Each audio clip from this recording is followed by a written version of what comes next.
I'm Norman Plott Jr. I'm his first son. Okay, what was he doing when the franchise opportunity presented itself? He was out of work. He had been a flight engineer for Eastern Airlines, and he went out on strike, and his job got given to other people, so he did not have a job. Okay, how did the opportunity happen?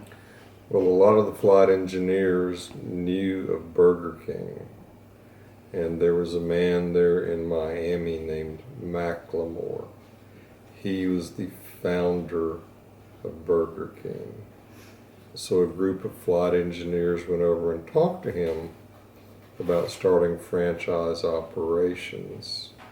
Many of them signed up with him and actually developed the southeastern United States with Burger Kings.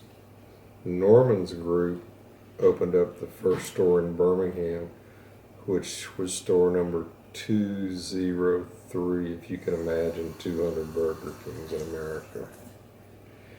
To open the store cost a lot of money, so three men went in together. The original franchise was $25,000, but you had to put up a $25,000 security deposit, which came to a total of $50,000. Now, this is back when the normal person in America made between $3,000 and $4,000. A new car was less than $2,000, and a nice three-bedroom home was about $6,000, to put it in perspective. Back when they opened the store, imagine this, Whoppers were 39 cents. French fries were 19 cents. Hamburgers were 19 cents. And soft drink was 19 cents. What was the result of this opportunity? Well, it gave all of us in this family a marvelous future, but we all worked very hard. When I went to college, I used to work in the Burger King as an hourly employee for 65 cents an hour, if you can imagine. Back then, they did not have to pay minimum wage. There was a loophole in the law that if you were not dealing in interstate commerce, you did not have to pay the federal minimum wage. So everybody that worked there got paid 65 cents an hour. A manager got paid about $80 a week. And the operations went from 10 in the morning till 11 o'clock at night. It was a long day, 7 days a week. Oh, the first store opened in Inslee, store number 203, in 1965. First opened up the store, there were three men involved. Two of the men had flown together at Eastern Airlines. A third man from Eastern Airlines backed out at the last minute. And that's when they found another investor, Bill McPherson. They decided that one store could not support three families. So Norman, being a licensed flight engineer, took a job in Dallas, Texas, flying on a Constellation, which is an old four-engine piston airplane. He was called World Samplers Country Club of the Air. And these rich Dallas people were all members of it.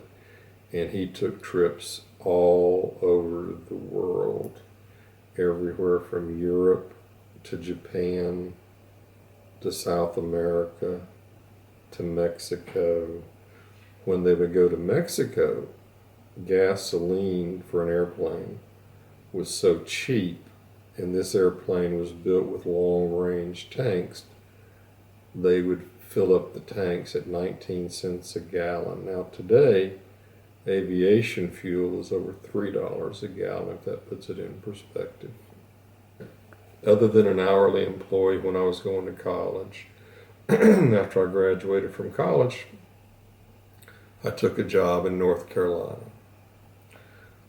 His two partners decided that they wanted to split up the company. Burger King Corporation had suggested that they would be better off working as independent franchise groups. So in 1980, he brought me back here to operate the company for him. My major was finance, and my minor was marketing. So I just fell into a natural groove of operating this company. You go to school in Miami, no pun intended, they call it Whopper College. And they teach you everything you need to know about Burger King operations. And then you come back and you apply what you know to the company you're operating. And that's how we got started. At one time, we acquired so many stores.